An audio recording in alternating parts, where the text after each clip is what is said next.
One day, we see a man named Mikami, an ordinary guy in his mid-30s living a boring, routine life with no excitement. And one day, he goes out to meet his coworker Tamura. But suddenly, he gets stabbed while trying to save him. At that moment, he falls to the ground and starts bleeding heavily. Suddenly, he hears a mysterious voice recording his last words and turning them into special skills, just like in video games. Mikami stays like that until he loses consciousness and dies. But the surprise is that he wakes up to something strange. He discovers he didn't die, but moved to another world. But quickly, he feels something is wrong. He can't move normally, and he doesn't feel his body. After a while, he finds out he was reborn, but in the form of a slime. At first, he gets upset because he turned into a slime after being a handsome human. But he finds no solution other than accepting the situation. He starts getting used to his new shape and wanders inside the huge cave he found himself in. With time, he discovers he can eat plants, and he doesn't need to sleep or eat to stay alive. But he eats the plants just because he has nothing else to do. And he starts asking himself, where does the food he swallows go, especially since he doesn't have a stomach. Suddenly, he gets a reply from an internal system telling him that the food is stored in his unique skill predator. At that moment, Mikami remembers that voice. He heard it when he was dying in the real world. So he asks the system, who exactly are you? The system replies that it was formed inside him due to a special skill called Great Sage. Then Mikami starts to understand what's going on, and he asks the system about the predator skill. So the system explains that it allows him to digest anything and take its abilities, and also analyze it and use it however he wants. Mikami finds it a bit complicated, but realizes that this skill is very powerful, and he wonders how a weak slime has such an amazing ability. But in the end, he decides to use it for his own good since it became part of him. He starts trying the skill on the plants he ate, and indeed he's able to analyze them, and he discovers that the herbs he ate are called hypocute herbs. These are very rare plants, full of magical energy, and used to make magic potions and healing ointments. At that moment, he decides to turn all the plants he ate into magic potions and store them inside him to use later if needed. And since he has nothing else to do, he starts making huge amounts of potions. But later, curiosity takes over him to try the skill on new elements, so he asks the system about the shiny rocks in the cave, and whether they are valuable too or not. The system replies that the stone is called magic stone ore, and it's a mineral full of magical energy too, which makes it very valuable. Mikami gets excited at that moment, and decides to devour those stones too and analyze them, and starts devouring all the plants and magical stones in the cave. His excitement continues until he falls into a deep lake, and at first he gets scared that he might drown and die, since slimes don't float on water, so he must suffocate and die. But then he remembers that he's no longer human, and that he doesn't breathe at all. He keeps thinking of a way to get out of the water, until he uses the water pressure boost skill, and moves at high speed on the water, and succeeds in getting out of the lake. Then he finds himself in front of a magic barrier, and at that moment a mysterious voice calls him, and asks if he can hear it or not. Mikami looks around him but finds nothing, so he ignores the voice. But the voice yells at him, and says, "I know you can hear me. Answer me quickly." Mikami argues with the voice at first, since he can't see it or communicate with it properly, being in slime form. So the voice gets angry, and we find out it's a giant and mighty dragon, who roars so powerfully that the cave shakes. Mikami gets very terrified, and the dragon says, "I wanted to be kind to you since it's the first time I see a visitor here in ages, but you seem rude and wanna die." Mikami gets really scared and apologizes immediately, and tells him he didn't know he could hear thoughts, and explains that he's a slime with no eyes or mouth. The dragon laughs loudly, and says, "I like you, kid, because of your boldness," and decides to grant him eyes to see. Mikami gets amazed and very excited, but the dragon sets his conditions of course, so Mikami asks what the conditions are before agreeing. The dragon assures him that the conditions are very simple, which are to not be afraid of him once he can see him, and to come visit him from time to time, just to chat, and that's all. Mikami finds the conditions strange, but agrees since they're simple and won't harm him. The dragon explains that he's been sealed inside the magical barrier for over 300 years, and since then he's been trapped here and bored, as he doesn't meet anyone or do anything. The dragon asks Mikami if he knows how to use the magic sense skill, and Mikami replies that unfortunately, he doesn't. So the dragon tells him that if he can use that skill, he'll be able to sense the magical particles, and thus he'll be able to see normally. Mikami decides to try using the skill, and tries with all his might, and the idea starts to succeed. Mikami gains the magic sense skill, and the system asks him if he wants to activate the skill, and he immediately agrees. At that moment, Mikami gains the sense of sight, and becomes very happy because he can see life around him again. He runs to see his reflection in the water, and confirms that he's definitely a slime. The dragon calls him afterwards, so Mikami goes to thank him, and when he looks at him, he's shocked that he's a huge and powerful dragon. The dragon then introduces himself and says, "I am Veldora the Storm Dragon, one of the only 4 true dragons in the world." The dragon reminds Mikami of their promise, which is to come visit him every day to chat. Mikami assures him that he'll definitely keep the promise, and that he's not scared of him at all, although he really wants to run away. But the dragon stops him and says, "There's something strange about you. Normally, as a slime, you're a low-rank monster, which means you can't think at all, so how do you have self-awareness? You're a special and unique type, aren't you?" Mikami is puzzled by what he said, and replies, "What do you mean by unique monster?" The dragon explains that a unique monster has extraordinary abilities that make it different from the rest of its kind. Mikami explains his situation, that he was originally human, but got stabbed and died in a tragic accident, and when he woke up, he found himself in this world as a slime. The dragon understands the situation, and tells Mikami that he's not the only one who came to this world the same way, and that people like him are called otherworlders. He explains that they gain special and unique abilities when they come to this world, so Mikami realizes that he got all these skills because he crossed into the new world. He gets excited about meeting other people, and hopefully some Japanese like him. The dragon gets surprised and says, "What? You're leaving already?" Mikami notices that he's sad, so he decides to stay with him for a bit longer, and the dragon becomes very happy, and Mikami asks him why he was sealed here. The dragon explains that 300 years ago, he accidentally turned an entire town to ashes, so a very powerful human appeared, but he underestimated them and lost the battle. Mikami is shocked that he lost despite his power, so the dragon replies that the human was very powerful, and humans used to call her the hero, while the hero called herself the summoned. He explains that the summoned are brought from another world to this one, in their natural forms. They chat a bit about the new world, and Mikami starts to feel comfortable with him, and they decide to become friends.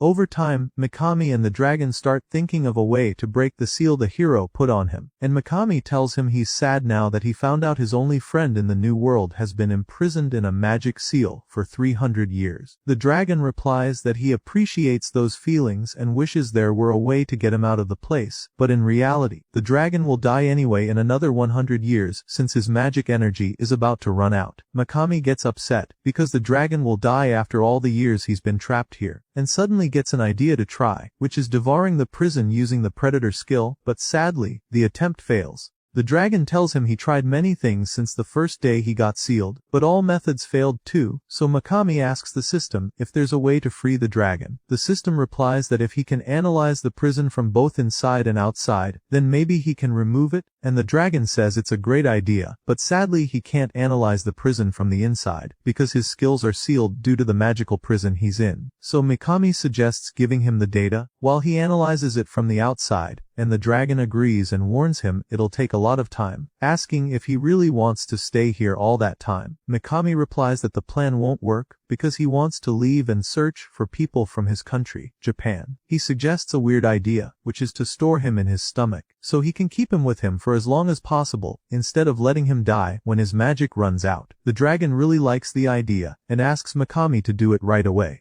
They agree on the idea, and just as Mikami is about to devour the dragon and the prison, the dragon stops him and says there's something important they must do first, which is giving him a name. Mikami likes the idea and names the dragon Rimuru, and Rimuru names the dragon Tempest, and they're both happy with their new names, and Rimuru gets a promotion immediately once he gets his new name. Rimuru carries out their idea right away, and devours the dragon along with his prison, and the system asks Rimuru if he wants to analyze the unlimited imprisonment skill right away, and Rimuru agrees of course. The scene then shifts to the kingdom of Blumund, which is near the cave where the dragon and Rimuru are. We find the Baron talking to the head of the Adventurers Guild, and he asks him if he's heard of the Storm Dragon before, and the head replies, yes, of course, and the Baron asks what actions the guild plans to take regarding the Great Dragon. The head replies that there's nothing specific, and that they'll continue their daily missions normally, and the Baron is shocked and says, what do you mean? The dragon's disappearance could provoke the rest of the monsters and magical beings, and make them attack the kingdom. They're also worried at the same time about the Empire requires forces crossing the forest's borders, because if they do, they'll definitely take over in a flash. The head tries to calm the situation, and asks the Baron if he slept well last night since he looks really tired. He tells him, "Don't worry, I'll investigate the situation personally, and that's just because we're old friends." So the Baron calms down a bit, and thanks the head for his help.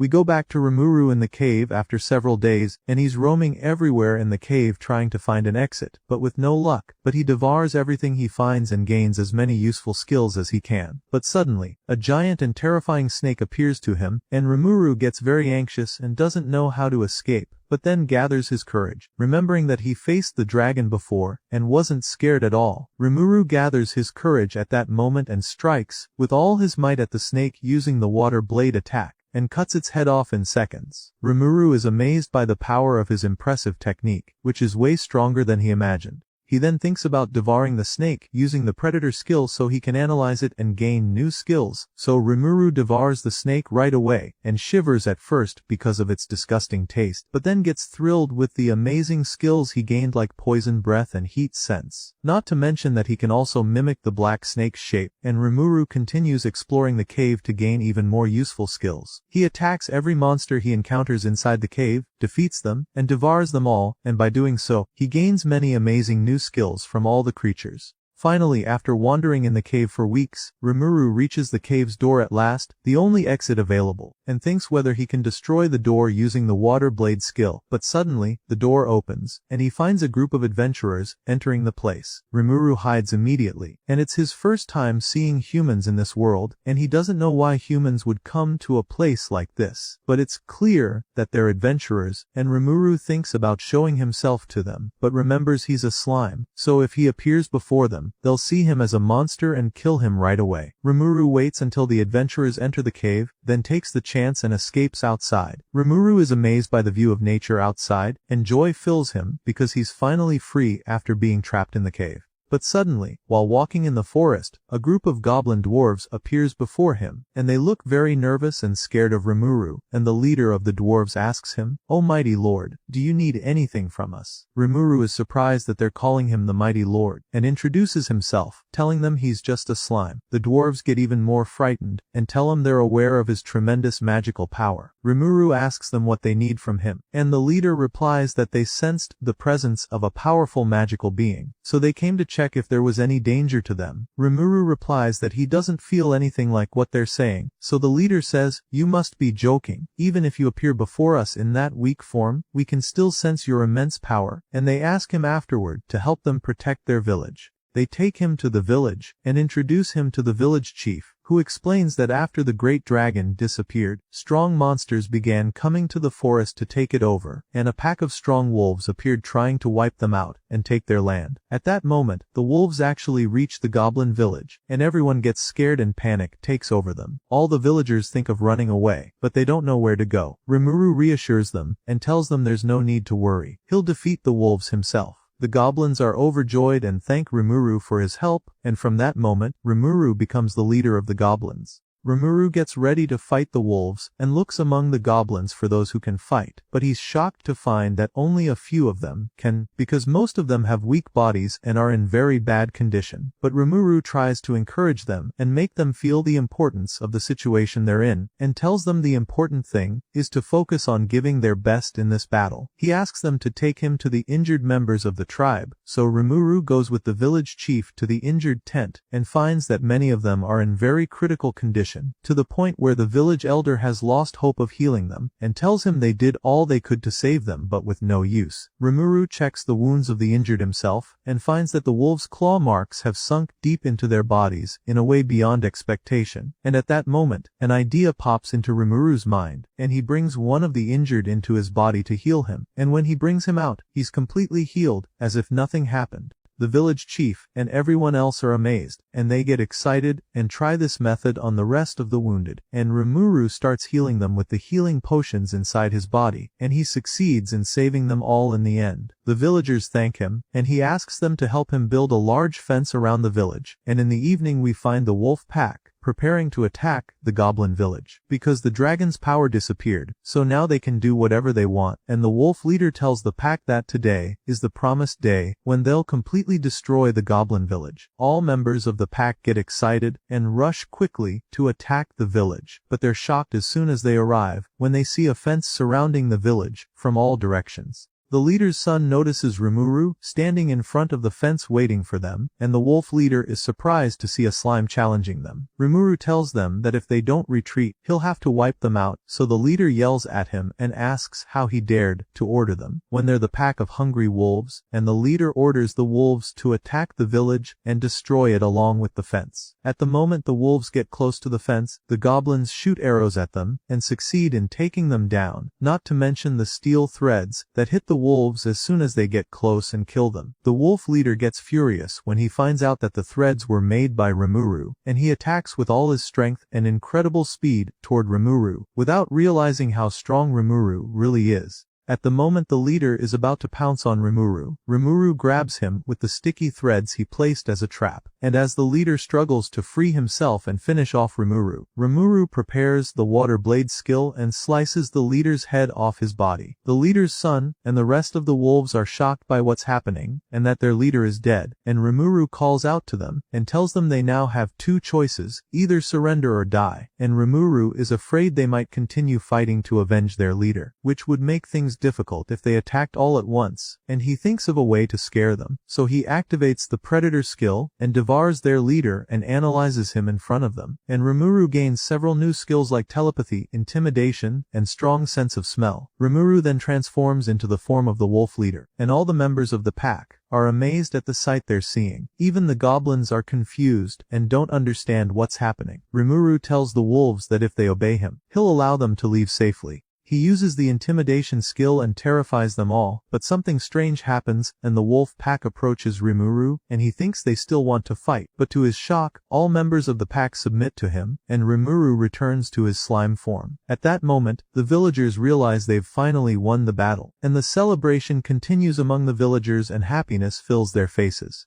The next morning, Rimuru gathers with the goblin tribe and the wolf pack, and he thinks about how he can take care of them all. Rimuru notices that the number of goblins is close to the number of wolves, so he pairs them up so they can live together. He then divides them into teams as well, a team for hunting, a team for building houses, and a team for strengthening the village defenses, and Rimuru isn't sure how to communicate with them, so he asks the village chief for everyone's names. The chief replies that they're monsters, and that's why they don't have any names, so Rimuru decides to give names to everyone. Everyone gets excited and thanks him and overflows with joy. But Rimuru doesn't understand why they're so excited, and they line up in a long queue so each one can get his new name from Rimuru. He starts with the village chief and names him Rigard, and the next one Rigar, and Rimuru continues naming everyone, and the village chief gets worried about Rimuru and warns him that his magic energy might run out, and that would exhaust him a lot. Rimuru reassures him that everything's fine, and continues naming the villagers, and with that Rimuru finishes naming all the goblin villagers, and gets ready to name the wolf tribe members, and the first one among them is the son of the previous pack leader, whom Rimuru killed in battle, and Rimuru is worried the young wolf might resent him, since he killed his father after all. Rimuru thinks of a name for him and names him Ranga, but as soon as he names the first one among the wolves, Rimuru becomes extremely tired and faints because his magic energy ran out as he named all of them at once.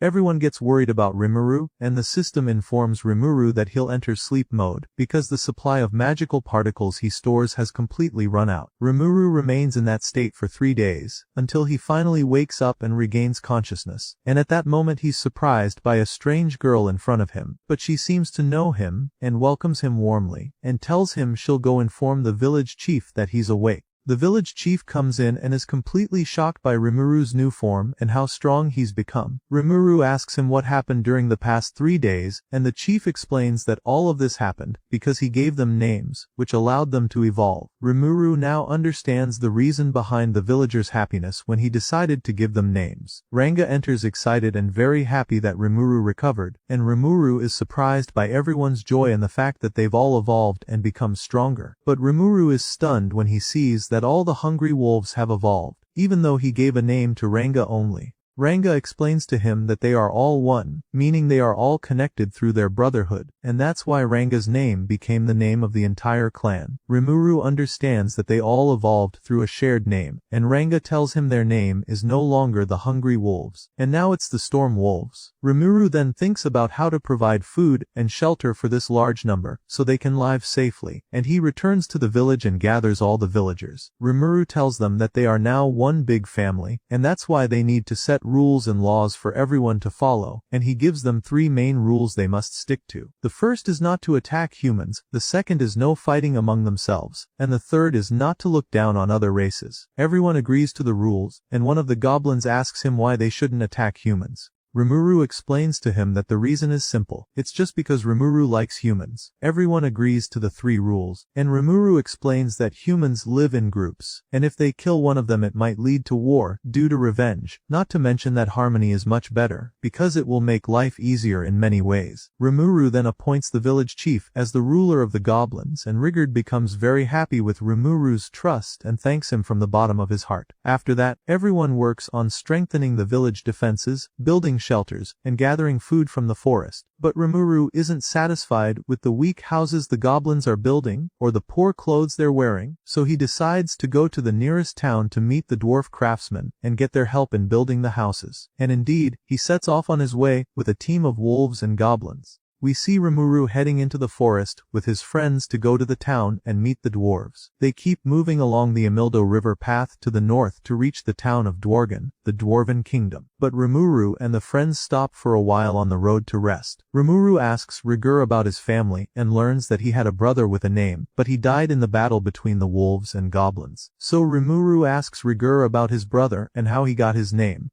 He tells him that his brother got the name from a monster passing through the forest called Gelmud because he saw potential in his brother to lead the goblins one day. Rimuru asks who exactly is Gelmud. Rigur tells him that Gelmud is an officer in the army of the great demon lord. Rimuru is surprised to know there's a demon lord in this world, but then remembers the hero the dragon told him about. He says that if there's a hero, then of course there's a demon lord, and he hopes he never meets them, and that's what matters. After a while, Rimuru and the friends continue their journey after resting, and they rest again at night and roast meat to eat. Rimuru calls out to Gobda and asks him about the town they're heading to. Gobda replies that it's called the Armed Nation of Dwargan, and it's actually a very beautiful town, built inside mountain caves, which were of course modified, and it's not just home to dwarves, it also houses elves, and many other creatures. He also tells him that the king of the town is called Gazel, and he's known as the King of Heroes, and everyone greatly admires him. Rimuru gets worried that monsters like them might not be allowed into the town, but Gobda reassures him that it's a free trade town, and fighting is forbidden inside, by direct order from the king.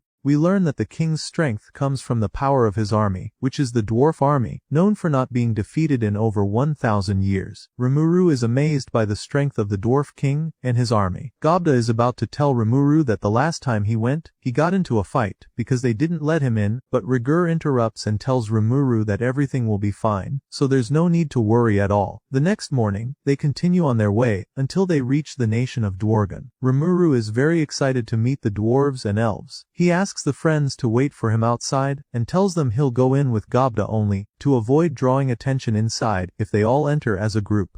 The friends are worried about him, but he reassures them that everything will be fine. Rimuru and Gobda head to the gate to enter, and Rimuru notices the strict security there. Gobda reassures him they'll be able to move freely once inside the town, but at that moment, a group of bullies appear and try to harass Rimuru and Gobda. Rimuru learns from Gobda that this isn't the first time he's been bullied at the gate, and that he got beaten last time when he tried to enter the town. Rimuru asks Gobda if he remembers their first rule. He replies yes, which is not to attack humans. Rimuru asks Gobda to cover his eyes and ears. Rimuru then transforms into Ranga's form, and the bullies get nervous, but they get brave and decide to attack him with their team. But we notice that their attacks are very weak and have no effect on Rimuru. Rimuru prepares to attack them at that moment, and uses only the intimidation skill to scare them, but it's so powerful that it blows them away from in front of him. The gate guards hear about the damage caused by Rimuru's intimidation, and they rush to arrest him, but Rimuru quickly returns to his slime form, so they won't catch him. But they still arrest him and Gobda, and the security chief Kaido starts an investigation with them, to find out exactly what happened.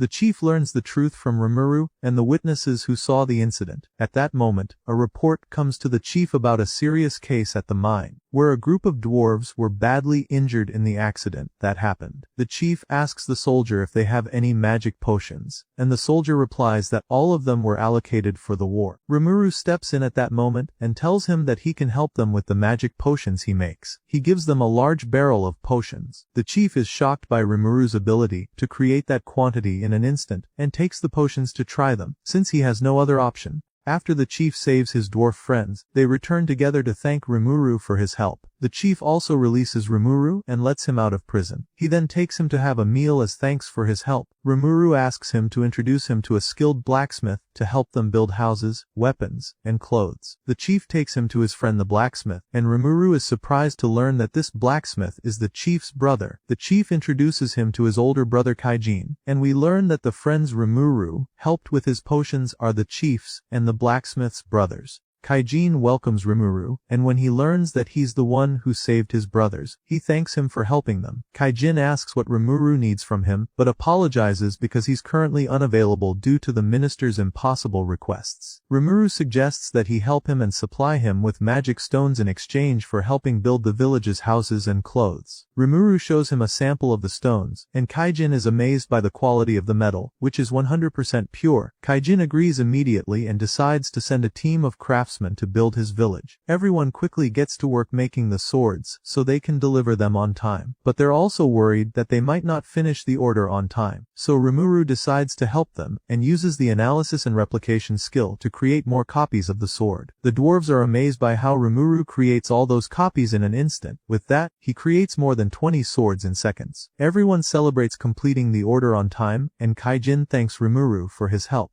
In the middle of the celebration with the friends, Kaijin and Rimuru, the minister shows up and annoys them, saying to Kaijin, "What are you doing here? You have time to waste on entertainment." He's about to warn him that if he doesn't send the swords on time, when Kaijin interrupts him and says he already sent them. The minister is shocked when he finds out Kaijin has already sent all the swords, and Kaijin asks him if he wants to see the invoice too to confirm. The minister tries to brush it off and tells him that finishing the job on time is of course expected from him. Rimuru feels that the minister was trying to bother Kaijin on purpose, and gave him an impossible request just to annoy him. But the minister still wants to bother Kaijin and his friends too, so he tells them they made a mistake by letting a low-ranking monster like Rimuru in here. He asks the owner of the place if monsters are allowed in, and she tries to explain that Rimuru is a harmless slime. But he abuses his authority to insult Rimuru in front of everyone. Rimuru controls his anger so he doesn't cause trouble with the minister, but Kaijin gets really angry about what the minister did and punches him with all his strength for insulting his guest. The minister cries and uses his authority, saying, "How dare you? How dare you speak to me like this? I am the great minister." Kaijin grabs the minister and keeps hitting him. Rimuru gets worried about the situation and asks Kaijin if this will cause him trouble staying in the town. Kaijin asks Rimuru if he really needs craftsmen in his village, and asks if he would accept him going with him. Rimuru is shocked by what he said and agrees right away. But the royal guards come immediately and arrest Kaijin and his friends, and they take the unconscious minister to the hospital, and everyone stays in the cell until the trial. Then the time for the trial comes, and everyone attends in front of the king. Rimuru feels from the king's presence that he's so powerful he could be called a monster. But something strange happens during the trial, and Kaijin discovers that their lawyer has been bribed, and that's why he's going to betray them for money. The minister stirs the king up against Kaijin and the others with lies, and Kaijin is sentenced to hard labor in the mines for 20 years, and the rest of his companions to 10 years of hard labor. But the king intervenes at that moment in the judge's ruling, and then greets Kaijin and asks how he is. Kaijin replies that he's fine, and that he's happy to see him in good health. The king asks Kaijin if he's interested in returning to the front lines again like before. The minister is shocked by the king's words, and Kaijin replies, "I'm sorry, your majesty, but I've already found a new master." Everyone gets angry at Kaijin's words to the king, and the king is surprised that the master Kaijin chose for himself is just a slime. We see the king then issues a new sentence, which is the complete exile of Kaijin and his companions from the kingdom. With that, the session ends. The king discovers the minister's tricks and orders him to get out of his sight and never show his face again. Rimuru and the friends get ready to leave the town, say goodbye to all their friends, and head out again to return to the village of the goblins and storm wolves. After some time, we return to the Blumend Adventurers Guild, and we see the adventurers who entered the dragon's cave return to the guild and give their report to the guild master. The master understands that there's no real threat from the neighboring Eastern Empire to the Jura forest, where the Great Dragon's Cave is located, but the information is still not confirmed, so the master asks them about the situation inside the forest. One of the adventurers gets nervous and tells him the situation was catastrophic and extremely dangerous, to the point where he should just be glad they returned safely at all. They continue their report to him, confirming that the dragon has completely vanished from the cave, and that the cave is also completely empty of any monsters or resources, and the master is surprised by this information, and gives them a 3-day vacation to rest from their journey, so they can explore the forest when they return, and check the monster activity after the dragon's disappearance. After that, the adventurers leave to return home, and on the way they meet a masked girl who looks very suspicious, and she asks if they are really going to the Great Jura Forest.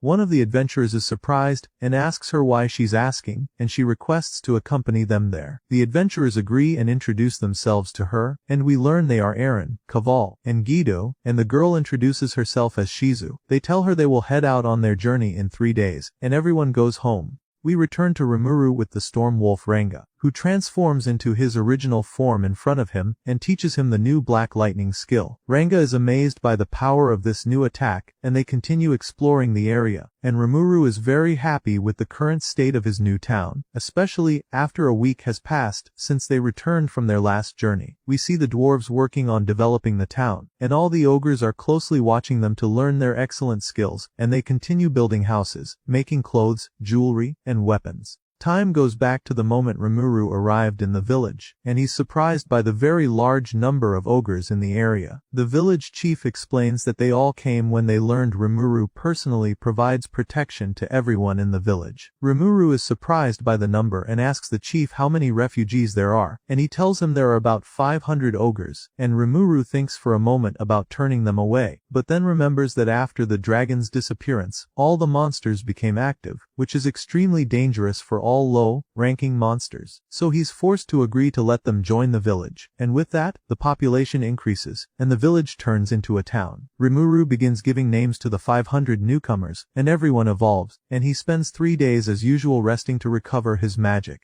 We return to the present and see Rimuru still wandering through the town, and he finds Gauda teaching his friends a new skill, which is the summoning skill. Rimuru is amazed and didn't expect Gauda to have such potential. Then the village chief, now the king of the ogres, comes and informs Rimuru that the security team discovered a group of humans on the town's border, and the ogre king suspects that they're from a country trying to assert dominance over the forest. We shift to the adventurer team, who are being chased by giant monsters, but Shizu steps in at that moment and defeats the monster easily with her amazing power, and then attacks the other monsters one after the other and wipes them all out. Everyone is amazed by her incredible strength, but suddenly, a savage ant attacks her and is about to finish her off, and Shizu loses her strength at that moment, but Rimuru appears and defeats the monster with a powerful lightning strike. The adventurers are shocked to see Rimuru's form as a talking slime, and Rimuru checks on Shizu, who thanks him for saving her, and Rimuru takes them to the town. They formally meet Rimuru and learn he's the leader of the town. They thank him for helping them and introduce themselves, and Rimuru realizes at that moment that Shizu is Japanese like him. They then tell him they are here, based on a request from the guild master in the kingdom of Blumend,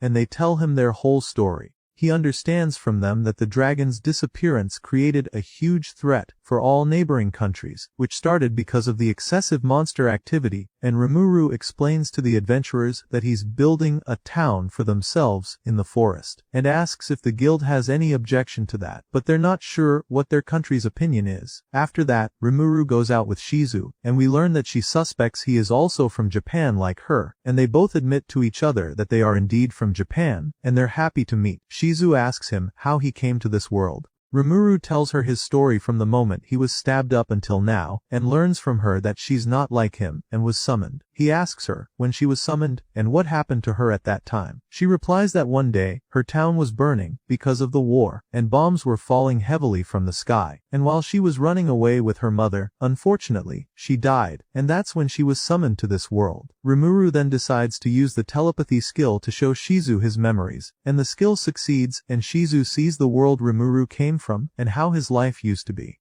Time goes back to the moment Shizu was summoned to this new world, and her condition was very miserable, and she was severely injured because of the war's aftermath. At that moment, we're surprised by the presence of monsters from the noble races, fighting over the throne of the Demon Lord. The Demon Lord casts a magical spell inside Shizu, and she acts strangely and defeats the Demon Lord's opponent in an astonishing way in the blink of an eye. Shizu then returns to her senses, and the Demon Lord asks for her name, and she tells him her name is Shizu. Over time, Shizu grows up under the care of the Demon Lord, but because of the evil curse inside her, which is meant only to protect the Demon Lord, she ends up killing anyone who even thinks of getting close to him, even indirectly, to the point where she kills her friends without realizing it, and Shizu remains in deep sadness about what always happens to them. We return to the present, and we see that Shizu is constantly resisting the curse inside her so she doesn't harm those around her, even though it causes her severe pain. Later, Shizu meets Rimuru, and he asks her if she started to like his town. She replies yes, but unfortunately, I must continue my journey. Rimuru is surprised by her words, and she tells him that if she stays here, she'll cause them many problems. He doesn't understand what she means, and she explains that the goal of her journey is to find the man who summoned her to this world and eliminate him. She looks sad at that moment, so Rimuru tries to comfort her and tells her she'll always be welcome anytime in their town.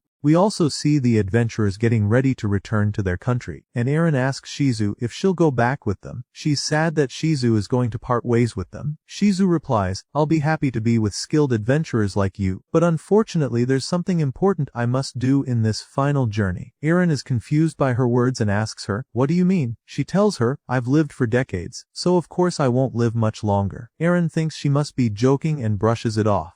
Everyone gets ready to leave after that, but suddenly Shizu falls into a strange state and starts losing control in front of the curse, and she suffers terribly, and a massive surge of energy explodes from her. The friends are very worried about her, and the curse takes over Shizu, and she starts destroying the place. The adventurers realize at that moment that Shizu is the famous adventurer known as the Conqueror of Flames, and that she has been the guild's hero for more than 50 years. Rimuru asks the Ogre King to evacuate the town immediately, and he understands that something is not normal with Shizu. At that moment, Shizu transforms into the great flame monster, which is the fire spirit Ifrit. The adventurers lose all hope of survival if they get into a battle like this against the fire spirit. But Rimuru has a different opinion, and he asks the adventurers to leave the place quickly. But their leader refuses and insists on helping and confronting Shizu and supporting her. Everyone gets ready to fight, and the adventurers attack the dragons that serve the fire spirit, and Rimuru faces the fire spirit alone. But he notices at first that the water blade attack has no effect on them, so he quickly dodges their strikes. He receives an ice magic attack from Eren, and he analyzes it immediately to use the new magic to defeat the fire spirit's servants. Indeed, he manages to take them out in seconds. Rimuru then prepares for the final battle between him and Ifrit the fire spirit, and he clears the area from the others completely. Ifrit creates many magical clones of himself to fight Rimuru, but Rimuru easily defeats them all with ice magic.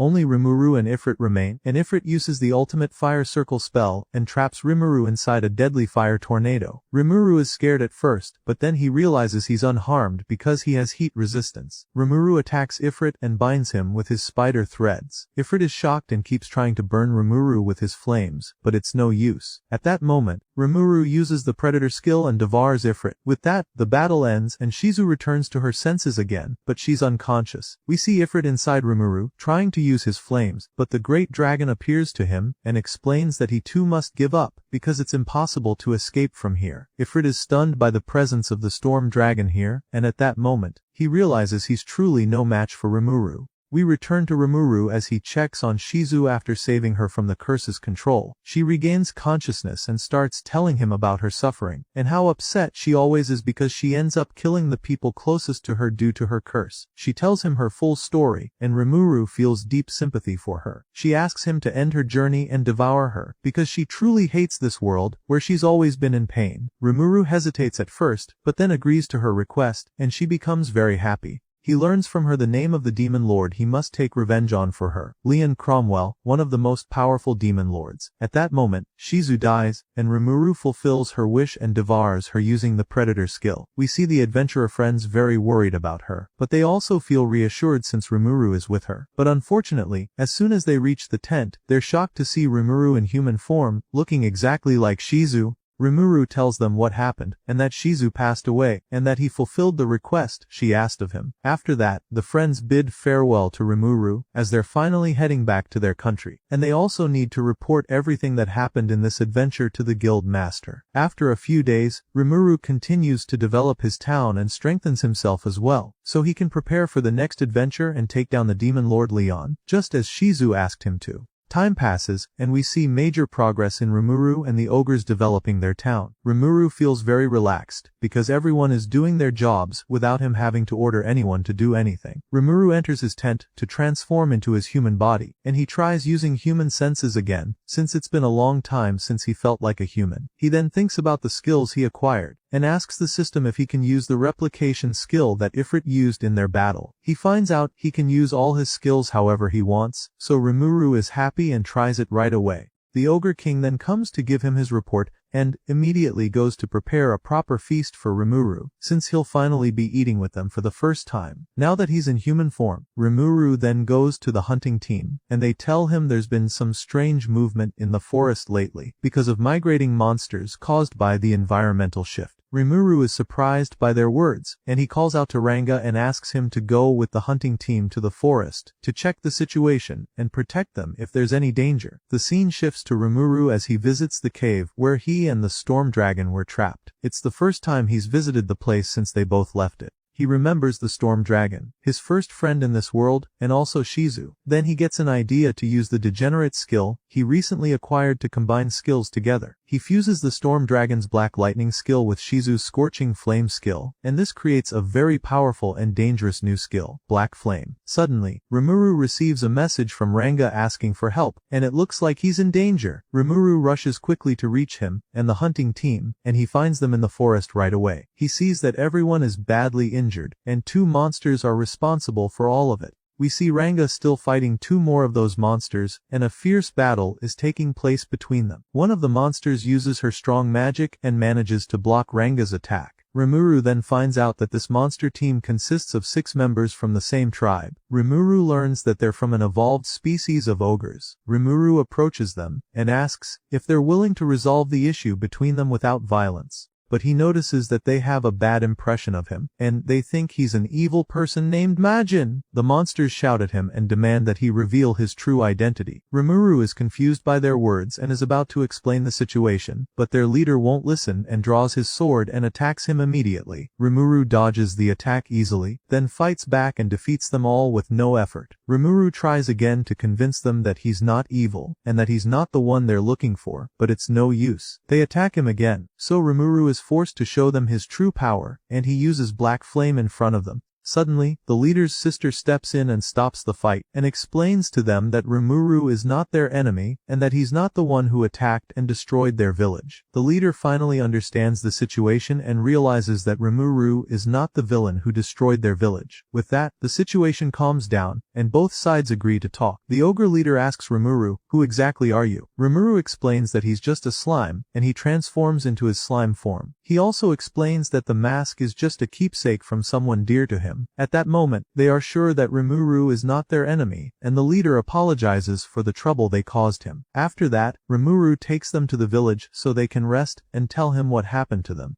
In the evening, all the villagers gather to eat together in celebration of Rimuru being able to taste food for the first time. They sit afterward with the leader of the evolved ogres so he can tell them what happened, and they learn that an army of orcs attacked their village and completely wiped them out. Kaijin and everyone are shocked and can't believe what happened at all, and Kaijin explains that ogres are much stronger than orcs, so it's hard to believe this happened. The leader tells them everything in detail, and Kaijin realizes that something strange is going on, and understands that someone must be supporting the orcs and helping them buy armor and weapons. We then learn that only 6 people from the village survived, and they're the team with the leader. Rimuru asks him about his and his team's plans for the future, and the leader replies that they will regain their strength and attack the orcs with full power to get their revenge. Rimuru asks him where he might find them, and the leader is shocked by the question and doesn't know how to answer. Rimuru realizes at that moment that the leader has no plan at all, so he suggests that he and his friends become his followers and join his town, and promises to provide them with shelter, food, water, and proper protection. The leader replies that this would drag Rimuru into their revenge. Rimuru replies that he's doing this for the good of the tribe as well, since the orcs want to take control of the great forest, so they will definitely attack their village too. That's why he must gather as many followers as possible and prepare for the day he faces the orcs.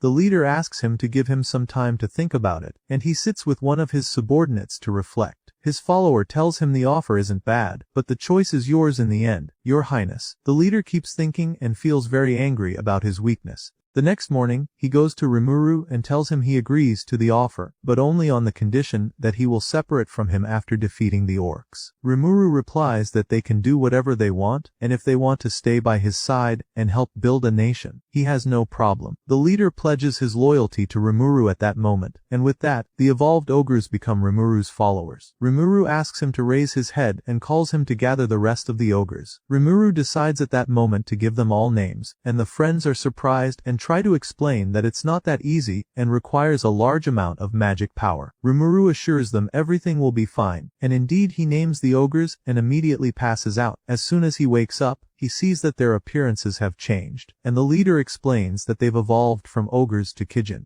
At the same time, a massive army of armed orcs is invading the Great Forest with huge numbers, heading toward Lake Sis in the middle of the Great Forest. We learn that the residents of that area are the Lizardman tribe, and they are watching the orcs from afar. One of the soldiers goes to inform their king immediately of the developments they've noticed in the forest, and that the orc army is planning to invade their land. The king orders them to prepare to defend their land from the enemies, and his daughter, the princess, asks the soldiers about the enemies' numbers. One of the soldiers nervously replies that the army numbers around 200,000 monsters. The princess is shocked by this massive number, and the king wonders how the orc leader can control them and feed them. All the village leaders are extremely nervous, and don't know how they'll get out of this disaster. We then see the king call for his son, Prince Gabiru, and we learn that the one who gave him his name is also Lord Gelmud. We find out that this prince is very arrogant because he has a name and thinks he's special, but his father brings him back to reality and tells him he must complete a mission quickly, which is to gather all the allies he can from neighboring villages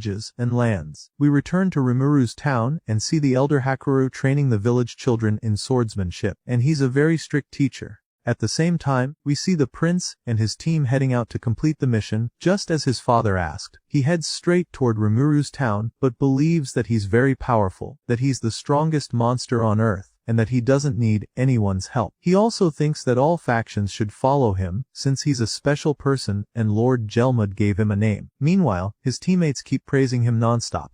We see Rimuru's town developing over time as more followers join him, with progress in buildings, trade, local products, and industry. Of course, Rimuru walks around the town to check on everyone, and Shuna warmly welcomes him when he visits the silk workshop to learn about the latest developments in silk fabric production. Rimuru greatly praises Shuna and tells her he's completely relying on her to make suitable clothes for all the townspeople. We also learn that Shion is now Rimuru's personal secretary, who informs him of his important appointments, and at that moment she reminds him it's lunchtime. We see Shona and Shion arguing about who will handle Rimuru's affairs, but of course, Shion wins the competition since she's the secretary. Indeed, Rimuru goes with Shion to eat, and he's very excited, and he meets the rest of the villagers, who are shocked when they learn that Shion is the one cooking today, and they quickly slip away. Rimuru is forced to try the food himself, since he hasn't tried Shion's cooking before. Rimuru is confused by everyone's reaction when they find out Shion is cooking, but he's immediately shocked when he sees the food in front of him. Just as he's about to eat, he gets nervous and gives it to Gobda, who walks into the room. At that moment, Gobda's condition worsens, and he panics as if he's been poisoned.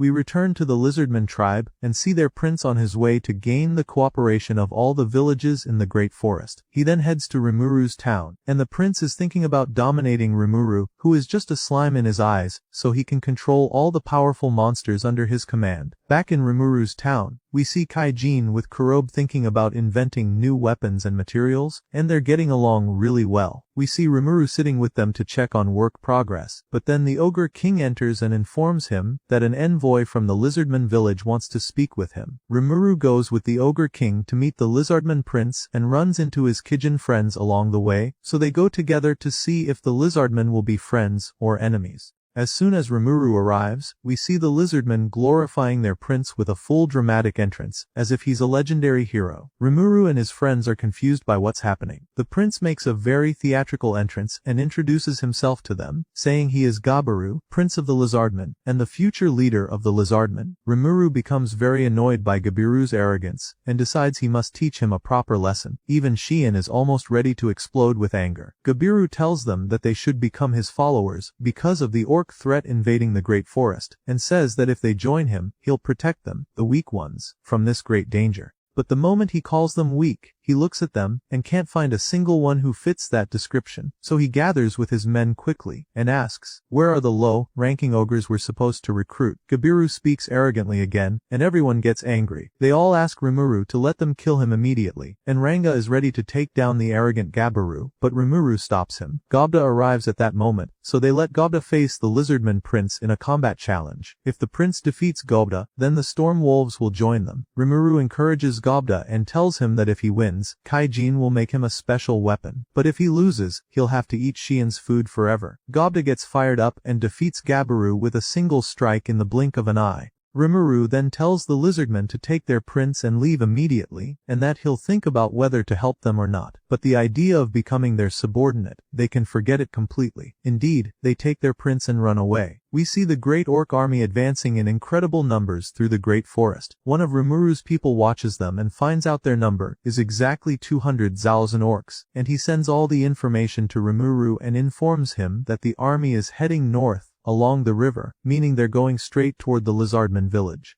Rimuru sits with his followers to think of a solution to the problem they're facing. He receives news that a forest spirit wants to speak with him. Everyone is surprised because the last time a forest spirit appeared was many decades ago. Rimuru agrees to her request, and she appears in front of them right away through her incredible magic. She introduces herself as Trainee. Rimuru introduces himself as well and asks her the exact reason for her visit. She tells him she needs to ask him for an important favor, defeating the Orc Lord and his massive army. Rimuru is surprised that she's asking him for this request, and the rest of the friends object to her demand, saying it's a very selfish request, and they ask her what she's doing here exactly. They tell her there are many races stronger than their village, so why did she choose to ask them specifically? She replies that they're right, but of course, she can't ignore the presence of a majestic and amazing being like Rimuru, and that the forest spirits won't be able to face the orc army alone if they attack. That's why she came to request help from someone strong like Rimuru. Rimuru tells her that they're still not even sure if an orc lord exists, and if he's truly the one leading the army. She replies that the forest spirits know everything happening in the forest, and she confirms to him that the orc lord does exist. Everyone is shocked and stunned by this terrifying news, and they become sure the orc lord is real. Rimuru asks her for some time so he can decide what to do, and Rimuru spends time thinking with his followers about what action to take. Everyone is nervous about the situation they're in, and after a deep discussion, Rimuru finally decides to accept her request and defeat the Orc Lord.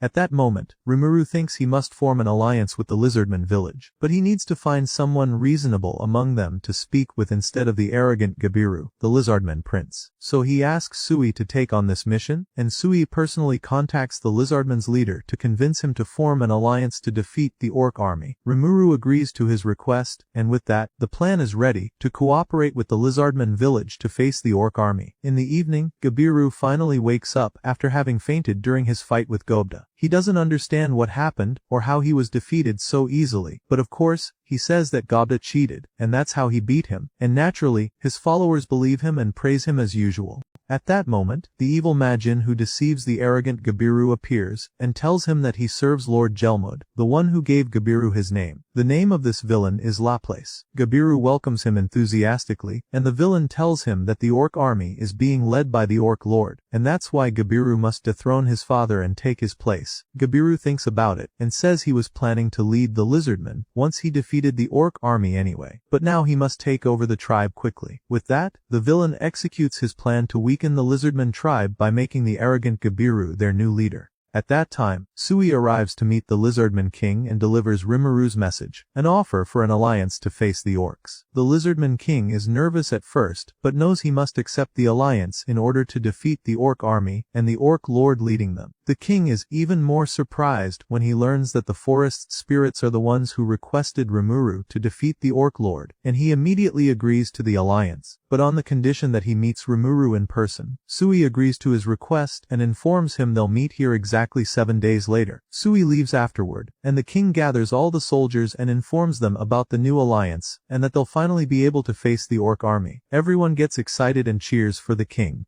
But after 4 days, the orcs arrive at the Lizardman village, but in small numbers, so they manage to defeat them. But they discover something strange about the orcs, that they're much stronger than normal. Then Prince Gabiru arrives, and the king asks him if he succeeded in his mission. He tells him that he gathered around 7,000 soldiers under their command, and that they're ready to fight. The king tells him what happened while he was away and about the powerful alliance formed with Rimuru, but Gabiru reveals his true colors at that moment, stages a coup against his father the king, arrests him and his sister the princess, and takes the throne by force. With that, Gabiru becomes the new Lizardman leader and prepares for battle. At that time, the orc army reaches the swampy lands of the Lizardman village, and the battle between the orcs and Lizardmen begins. At first, the Lizardman army continues advancing and killing as many orcs as they can, but they discover that the orcs are eating the corpses on the battlefield, and their power keeps increasing more and more with time, and the Lizardman army ends up in a difficult situation.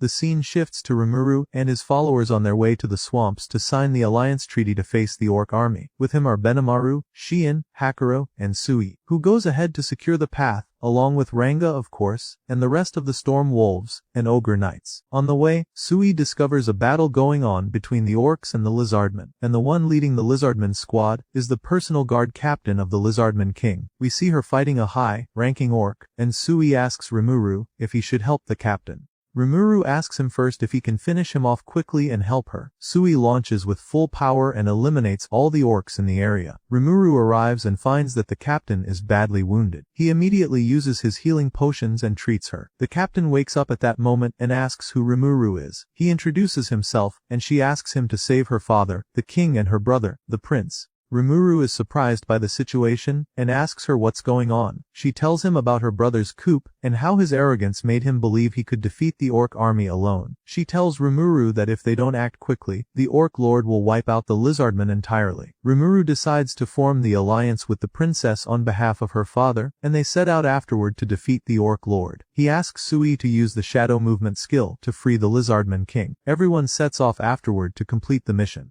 We return to the battlefield and see the savage orcs devouring anything in their path, even living Lizardmen. Just as Prince Gabiru orders the soldiers to retreat, they are surrounded by the orc army with no escape. At that moment, the orc commander appears, and Gabiru thinks he's the orc lord, and challenges him to a one-on-one duel. The orc commander introduces himself and says he's far too weak to be the orc lord. Gabiru is shocked. If someone this strong isn't the orc lord, then how powerful is the real one? The orc commander accepts Gabiru's challenge, and an incredible fight begins. The scene shifts to the evil Jelmud with his assistant, watching the plan unfold from afar, observing the duel between the orc commander and Gabiru. Trainee appears before them to stop their evil schemes. Both villains are terrified of her, and she uses wind magic with full power and blows them far away from the forest. But the villains use protective magic and resist strongly, then escape quickly. We return to the fight between Gabiru and the orc commander, and we see Gabiru struggling to dodge the attacks. Just as the orc commander is about to finish him off, Gobda appears at the last second and saves his life. The rest of the friends arrive too and wipe out a large number of orcs with ease, and Rimuru observes the battle from above. Ranga uses a special skill at that moment, Death Storm, and takes out the orc commander and those around him with black lightning. Rimuru's followers continue to annihilate the orc army. At the same time, Sui rescues the Lizardman king and his followers from captivity and eliminates all the orc enemies he encounters. Meanwhile, the orc lord finally appears, and Rimuru gets ready to defeat him.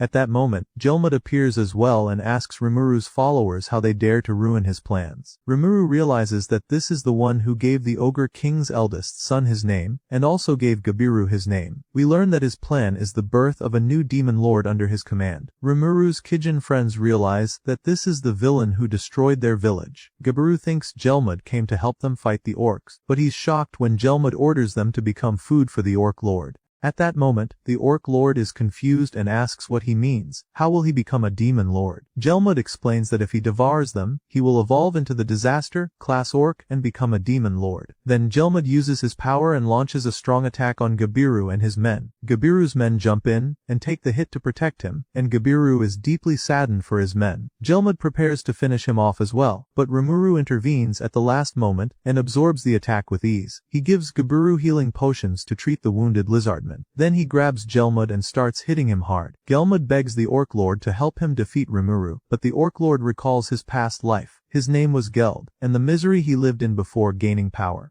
The Orc Lord moves in that moment and uses his weapon to slice off Gelmud's head and completely eliminate him. Then he devours him quickly. A terrifying power surges through him, and he transforms at that moment into the disaster class orc, demon lord. Rimuru's followers rush in at that moment and attack Geld with all their strength, but it's useless. He blocks all their attacks and continues gaining more strength by devouring his own followers. He's about to finish them off with his devastating attack, but Rimuru steps in and fights him with all his strength. An intense battle erupts between them. In the end, Rimuru decides to use the Predator skill and devours him in slime form. He successfully devours him, and with that, the disaster class orc is defeated and the battle ends. The Orc Lord asks him afterward to forgive all his orc followers who were just following orders. Everyone celebrates the victory. Rimuru asks his Kijin followers if they want to part ways now that they've gotten their revenge. They refuse to leave him and say they will remain loyal to him forever. After that, all representatives of the monster races gather, including the orcs as well. Rimuru begins the meeting by clearing the orcs of the crimes they committed. Since it was all due to the famine they were suffering from, he tells them he'll take full responsibility for the orcs' mistakes himself.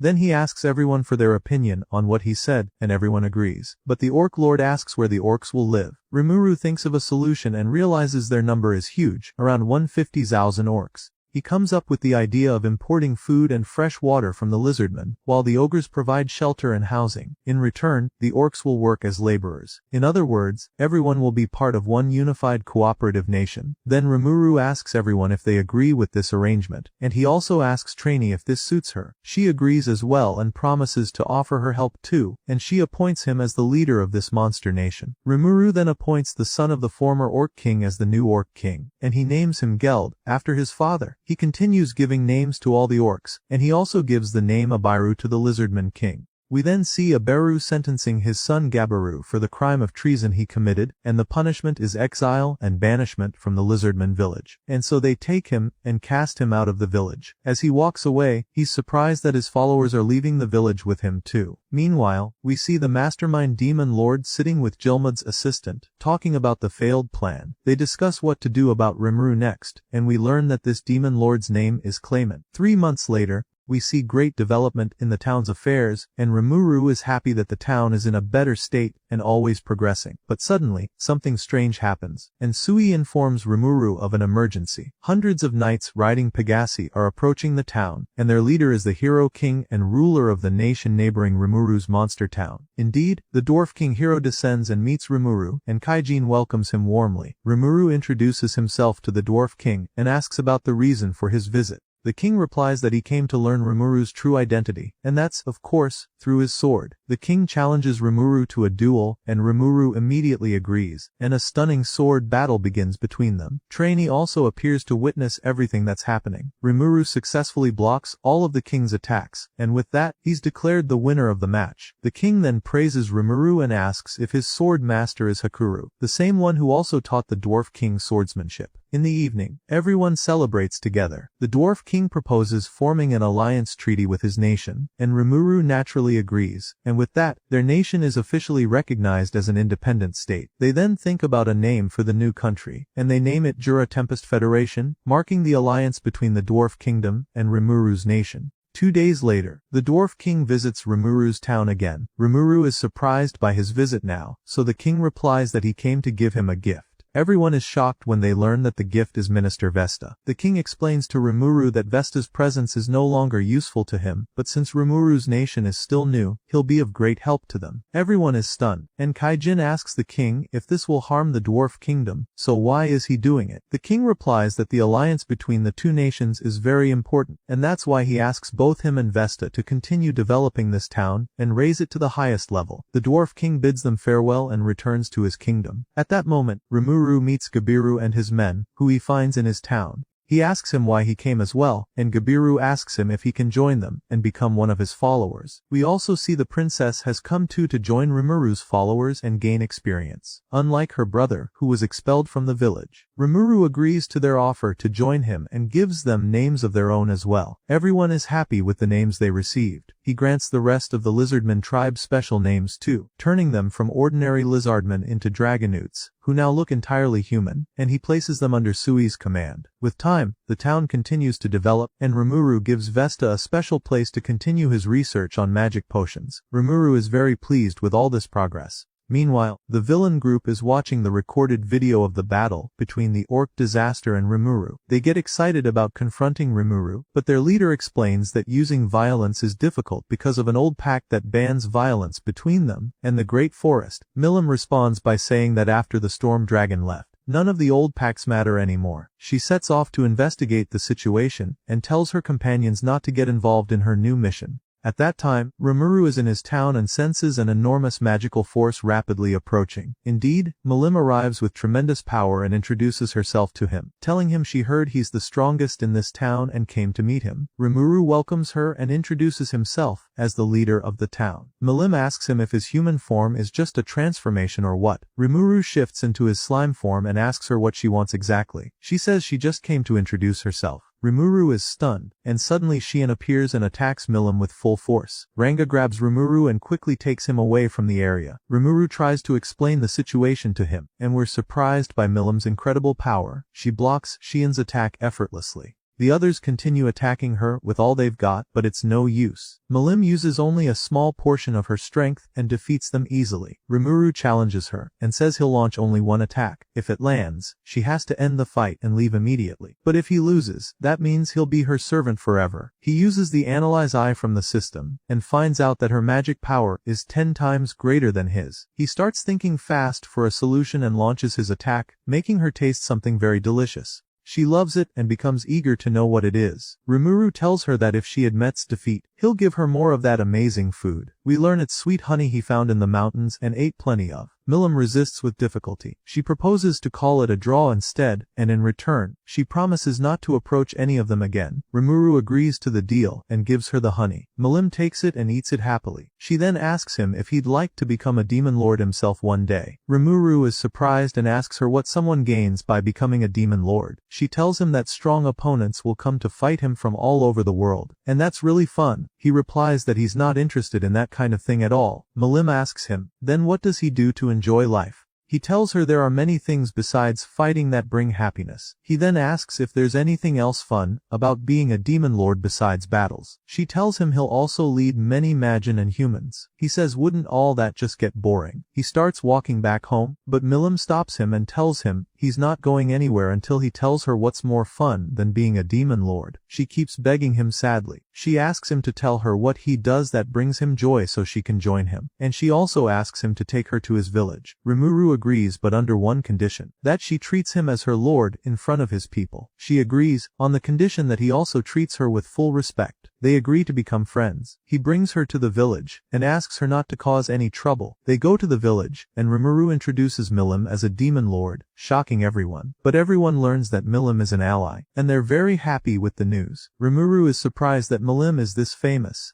Milim tells everyone that she'll be living with them from now on. Rimuru is stunned, but everyone is happy about it. Rimuru accepts the situation, and the joy and celebrations continue in the village for a while because of the news. At that time, news of Rimuru's kingdom reaches the human kingdoms. A count is seen talking with the guild master about this nation, and how it suddenly developed and became a monster nation. What's even stranger is that the leader of this nation is a slime. The guild master asks what the nations should do about this new country. Should they treat it as an enemy, or try to become allies? But of course, they must take into account that this slime is extremely peaceful, and poses no threat to any countries. So they decide they have to meet Rimuru first, and then decide their stance on him. At that time, the guild master departs along with our adventurer friends, Erin and her team. We then return to Rimuru's town, filled with peace, and everyone is enjoying everything going on. We see Rimuru in Vesta's lab, who has just finished developing a magical communication crystal. Vesta asks him if he tried it, and Rimuru replies that he already did. He contacted the Dwarf King, and informed him that Rimuru had taken care of the demon Lord Milim, and that she's now officially part of their alliance.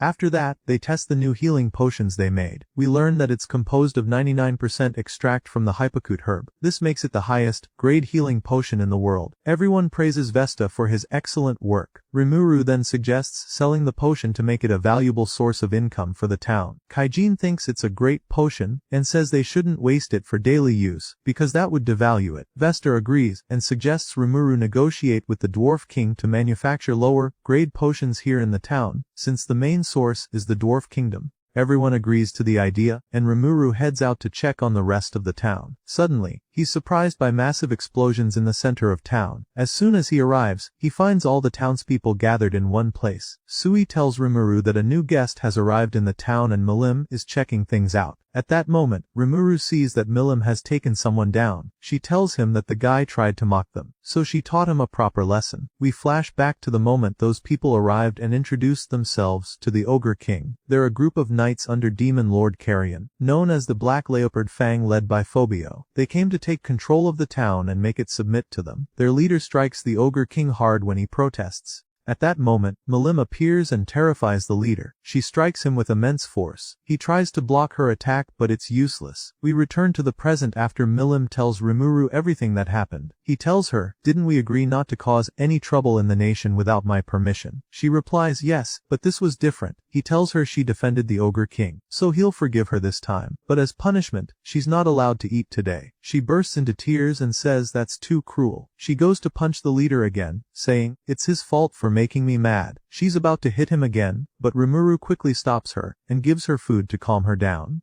Everyone enters the conference room, and Rimuru asks them why they came. The leader looks down on Rimuru because he's a slime. Rimuru replies that although he seems weak, he's far stronger than him. He tells him that if they keep this up, there will be enmity between his nation and Demon Lord Carrion. The leader mocks him again. Rimuru responds that if they keep going down this path, he'll have no choice but to declare war on Carrion's forces. The leader backs off and explains that they were sent here by Carrion to find a strong Majin to serve him. Rimuru realizes that not only Milim has been watching the battle, but other demon lords too. Milim gets very upset that Carrion didn't listen to her and sent scouts to investigate Rimuru. After understanding the situation, Rimuru asks them to leave. The others are surprised. Rimuru tells them he can't kill them, so he'll just let them go. He tells the leader and his group that if Carrion wants to talk, he can contact them anytime and set up a meeting. The leader and his group leave furious. Rimuru then asks Milim about Demon Lord Carrion. She refuses at first, but because of Rimuru's insistence, she tells them everything they need to know about the Demon Lord's claimant, Carrion, and Frey.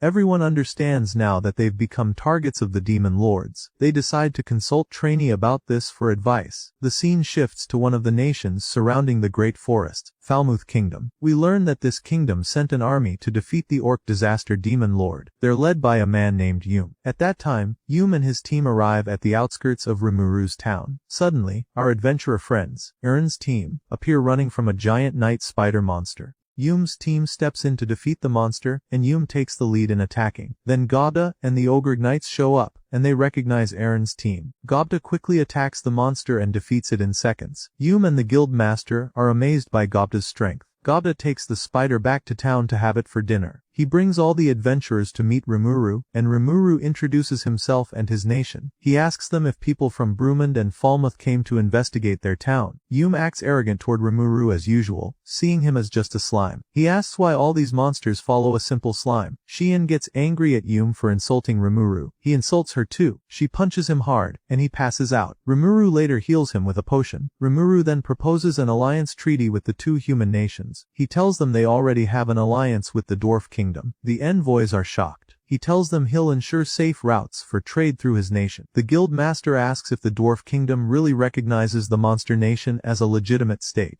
At that moment, Minister Vesta steps in and confirms Rimuru's words. The guildmaster agrees to form an alliance treaty with the monster town. Rimuru asks Yume if he wants to make a pact as well. Yume asks what exactly he means. Rimuru replies that Falmouth paid this group with money, so they can deal with him in the same way. That way, they'll be the heroes who defeated the orc disaster. Yume thinks it over. Then he decides to trust Rimuru, agrees to the proposal, and also becomes one of his followers. Yume and his men begin training under Hakura to become the heroes who defeated the orc disaster. The scene then shifts to Demon Lord Clayman, who's talking to his assistant about what to do with Rimuru, now that Milim has joined him. His assistant tells him that Demon Lord Frey is completely uninterested in what's happening in the Great Forest. She's now concerned with something much more dangerous. Charybdis is about to be resurrected soon. Demon Lord Clayman is shocked to hear that Charybdis will be revived. We learn that it's a monstrous, terrifying beast. He gives his assistant Tyr another dangerous mission, to go to Rimuru and resolve the situation, but without resorting to violence as much as possible. Then, she must quickly search for the sealed location of the beast and see if it can be tamed. Tyr sets off quickly to complete her mission.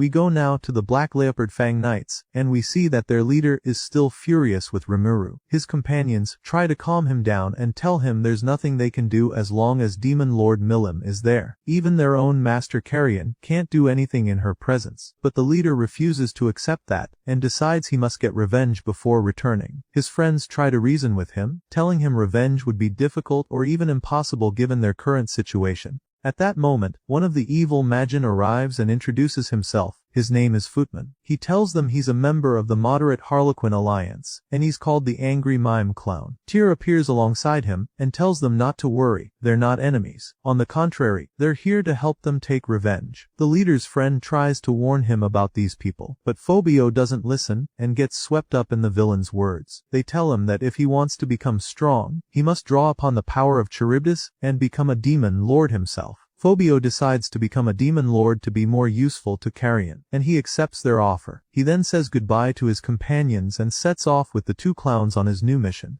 After some time, Phobio and the two clowns reach the location of the world's most dangerous monster, Charybdis, and Phobio prepares to release the seal and subdue the beast. The clowns explain to Phobio that the only way to subdue the monster is to merge with it inside his body so they become one being. Phobio is shocked because this is extremely dangerous. They explain that he must release the beast himself, or else the monster will awaken on its own, and then they'll all be in grave danger. Phobio thinks about the situation and decides he must take control of the monster's power himself before it awakens. He enters the cave, full of vengeful hatred, determined to control the beast. We then find out that the two clowns were tricking him all along, and used him to carry out the plan ordered by Clayman, which Tyr is executing. The next morning, the scene shifts to Rimuru's town. A new forest spirit appears at that moment, and she introduces herself. Her name is Trya, the younger sister of Trini. Rimuru asks her about her strange aura. She tells them there's an urgent matter, an enormous disaster is approaching. A fearsome monster has been revived, and it's a calamity, class being named Charybdis. She tells them this monster's power is equal to that of the demon lords. She explains that all the forest spirits, along with Trini, have gone to delay the beast's advance, but they're no match for its strength. Also, the monster is heading straight for this town.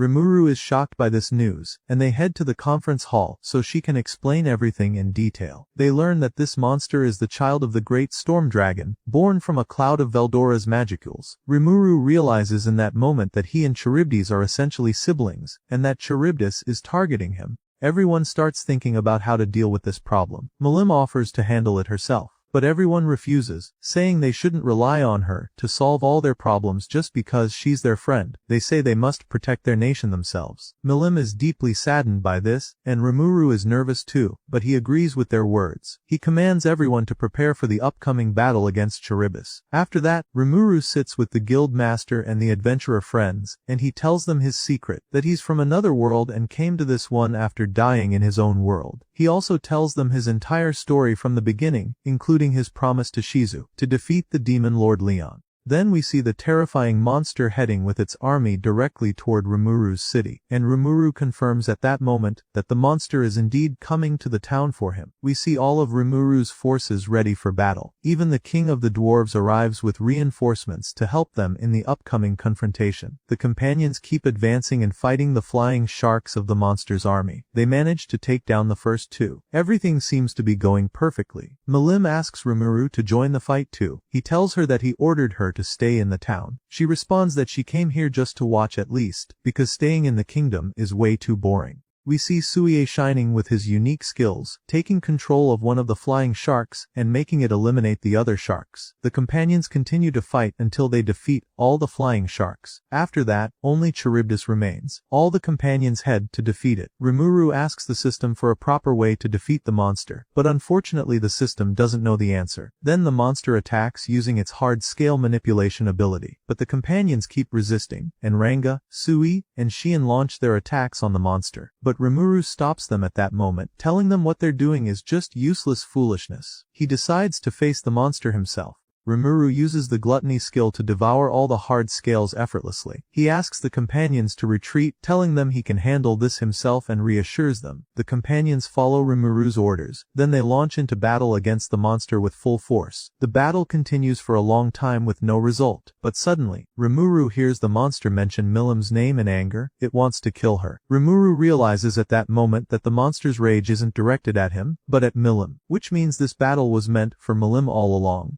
So he decides to let Milim help in the fight. He quickly wakes her up when he finds her sleeping out of boredom. Milim uses her eye of evaluation on the monster and discovers that the monster has possessed Phobio's body. Milim gets excited when she learns she's finally allowed to fight. She gets ready and rushes forward. Rimuru asks her not to kill Phobio and to help him break free from the monster. The battle begins, and Milim uses her skill effortlessly to defeat the monster. Rimuru quickly catches Phobio before he falls after being freed from the monster. Then he uses healing potions on him to restore him, and extracts Charybdis' magic core from his body. Rimuru thanks the commander of the Dwarf Kingdom Knights, Lord Dwarf, for helping in such a dangerous mission. Phobio wakes up afterward, confused about what happened. He apologizes deeply when he remembers everything. Trainee and her sister appear at that moment, and ask him how he found Charybdis' seal. Phobio explains everything that happened. The companions realize then that their true enemy is an organization called the Moderate Harlequin Alliance. But Milim warns them that Clayman might be the one behind all this. Phobio says that no matter who planned all this, that person must take responsibility, and he confirms that Demon Lord Carrion has nothing to do with any of this. Rimuru forgives him and tells him to be more careful next time and not get tricked again. He allows him to leave. Phobio is surprised, and Carrion shows up at that moment. Milim had sensed his presence all along.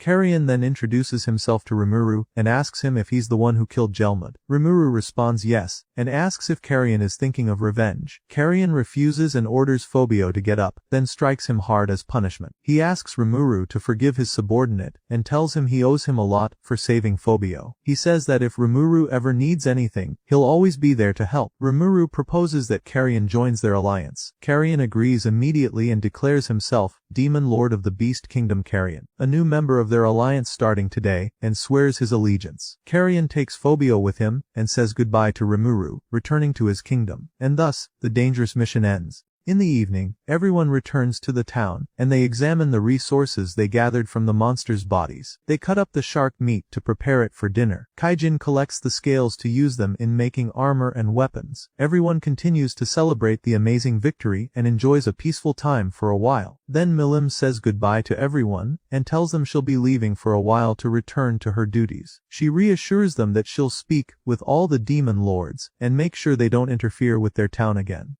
At night, Rimuru dreams of Shizu telling him that he must save a group of children. She asks him to go to the royal capital quickly to help them. Rimuru wakes up immediately, feeling like this wasn't just a regular dream. In the morning, Rimuru reflects on what happened, and he asks himself, was that a real message from Shizu? He remembers her story about being a teacher at the academy, and that the children are also from another world, just like Rimuru and Shizu.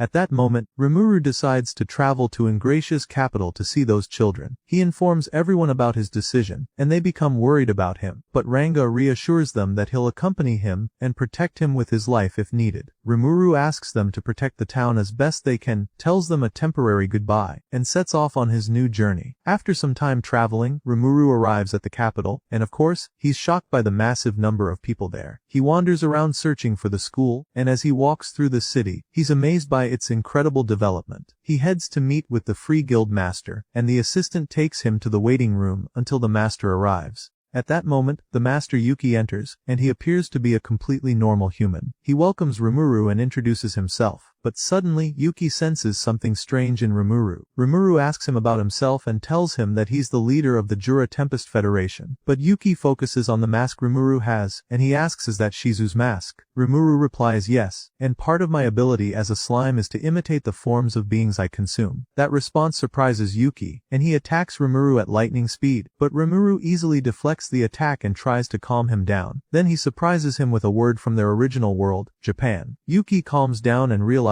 the truth. Rimuru isn't a threat, he's just like him. Rimuru learns that Yuki is also from Japan. Yuki asks him, are you here looking for a way back to our world? Rimuru replies, no, that's not my goal, but is there really a way back? Yuki looks sad and tells him there's no way currently. Yuki understands that the reason Rimuru came is because of the children Shizu cared for. He agrees immediately, since this was Shizu's wish. Then he takes Rimuru to the academy and assigns him as the student's teacher. Rimuru asks, how did these kids end up here? Yuki replies, they were summoned from different countries in the real world. They were part of failed experiments to summon powerful heroes. After that, Shizu adopted them and devoted her life to saving them. Rimuru enters the classroom for the first time, greets the students, and introduces himself. But suddenly, the students attack him without any warning, but Rimuru dodges their attacks effortlessly, and starts thinking, how am I supposed to handle this chaos? Rimuru gets ready to start the school lesson. He takes attendance for the students. We learn the first student is Kenya Misaki, the second, Ryota Sekiguchi, also Gail Gibson, Alice Rondo, and Chloe Aubert. But none of them respond to him and they ignore him. So Rimuru summons Ranga to scare them and calls their names again. They all reply immediately. Then Kenya says, so you're threatening us with that giant dog. But he's surprised to find that Ranga is friendly and wants to play with him. Rimuru introduces himself to them and tells them he's their new teacher starting today. He starts thinking of a way to earn their trust after everyone else had abandoned them. He takes them to the academy yard to play a fun game to help them release their anger. The game is a one-on-one fight between them and Rimuru. The boys get excited and say, if you don't use Ranga, we won't need 10 minutes to beat you. Rimuru appoints Ryota as the referee. The first fight begins with Kenya. Kenya picks a weapon he likes. Rimuru says, if you lose this fight against me, you have to show me some respect.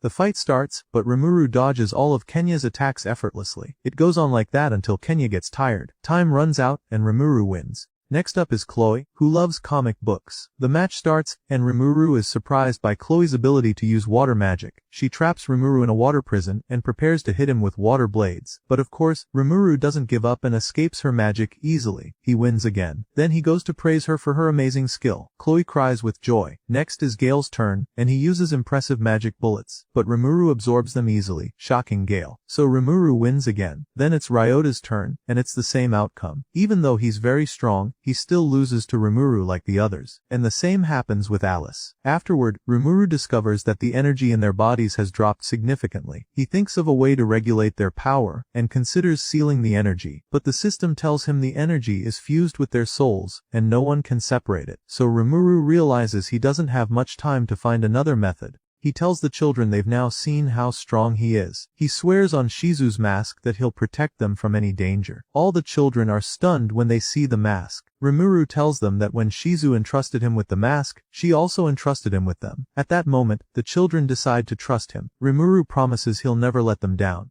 In the evening, Rimuru uses the teleportation gate like Vesta taught him to visit Trainee. Rimuru thinks about letting high-ranking spirits dwell inside the children's bodies, just like Ifrit was inside Shizu. This way, the kids could control their powers much more. Indeed, Rimuru meets Trainee and asks her where he can find high-ranking spirits. She tells him about a place called the Dwelling of Spirits, which is ruled by the Queen of Spirits. She explains that there are many entrances to the place, but the one she knows disappeared long ago. Rimuru spends the whole day thinking of a way to reach the Queen of Spirits. But that night, he dreams of Shizu and assures her that he'll handle everything himself. Months pass after that, but unfortunately, Rimuru still doesn't find any solution. He goes for a walk later with the children. He tells them they have to train in their combat exercises. He decides to reward them with new manga volumes if they train well. The kids are thrilled and compete to train first just to get the books. Rimuru spars with the children, but defeats them again with ease. They get sad because it means they won't get to read the manga. But suddenly, Rimuru and Ranga sense an evil energy approaching from the sky. Rimuru uses the system to identify what it is, and it turns out to be a sky dragon. Sure enough, the dragon is heading straight for the kingdom with full force. Rimuru quickly decides to go after the dragon before it can harm anyone. He tells Ranga to stay with the children and protect them. The kids are very nervous and worried about Rimuru. They tell him he won't be able to defeat the dragon. It's too dangerous. He reassures them and sets off quickly.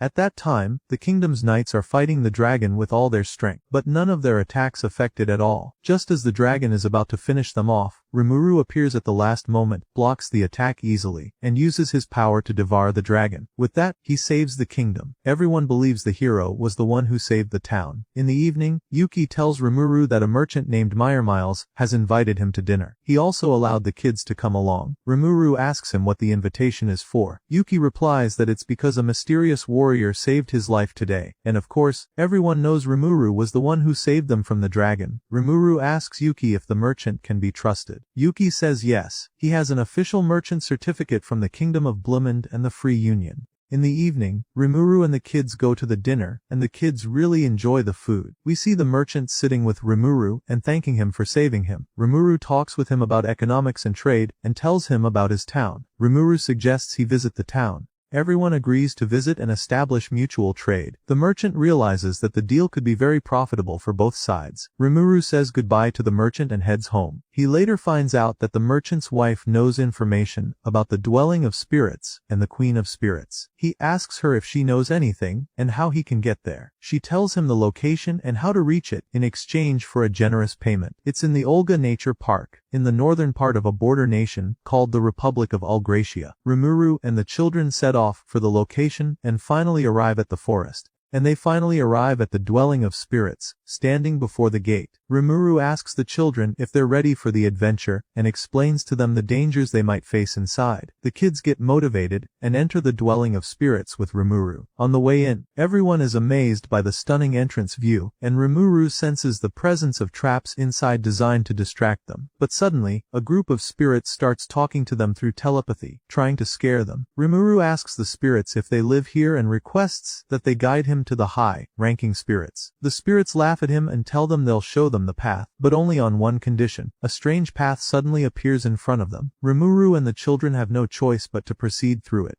Suddenly, a mechanical warrior appears, and the challenge is to defeat it. Rimuru gets excited about the fight and asks Ranga to protect the children, then the battle between him and the robot begins. Rimuru easily dodges all its attacks, strikes it with black flame, and defeats it instantly. The spirits are shocked by what happened, and Rimuru wins the challenge. Afterward, Rimuru discovers the location of the spirits, and tells them to show themselves quickly, or he'll defeat them too. They appear immediately out of fear, and one of them is a tiny fairy. She introduces herself as one of the 10 great demon lords, and her name is Ramirez. At first, Rimuru doesn't believe her, but she then tells him the details of her power. He tells her that he knows Milim, and that she's his friend. She asks him if he's the slime who became the ruler of the great forest. He says yes, and it's the first time the children realize their teacher is a slime, and they're amazed and happy about how strong he is despite being a slime. Rimuru tells the fairy about the children's situation and that he wants to save their lives by forming contracts with high-ranking spirits. We notice that this fairy is kind at heart, and she agrees to help them with their mission. They continue together to meet the high-ranking spirits, and they proceed until they reach the deepest part of the dwelling of spirits. Rimuru asks the fairy if there are any high-ranking spirits here. She says yes, but they must respond to the call, as each of them has their own will. However, if they don't come, Rimuru can separate a part of his own energy to form new high-ranking spirits.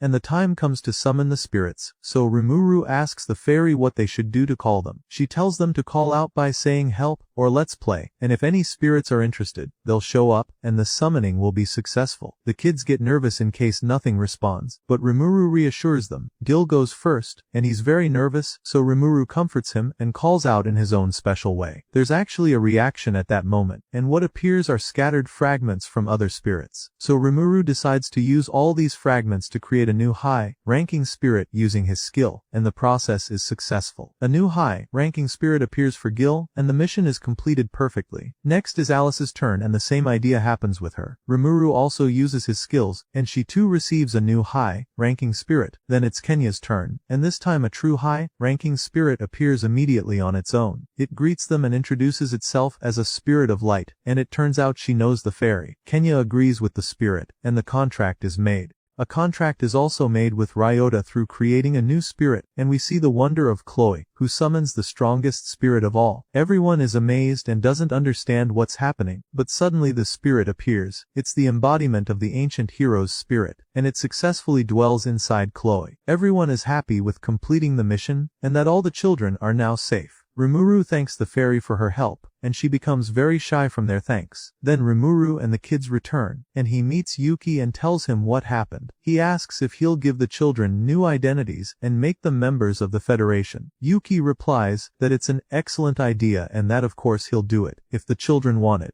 But for now, it's better they keep studying at the academy to better decide their future. Rimuru later sits alone and asks Shizu if she's satisfied now that her wish has been fulfilled. At that moment, there's an evil demon lord watching over everything. We then see Rimuru saying goodbye to the children, before heading back to his town again, and they're all sad. Rimuru bids them farewell and asks Toki to take good care of them. The children keep crying because they don't want him to leave, and Chloe cries the most. So Rimuru gives her Shizu's mask as a keepsake from him. Then he gives each of them a parting gift as well, and promises that he and Ranga will return to visit them again and take them to his town.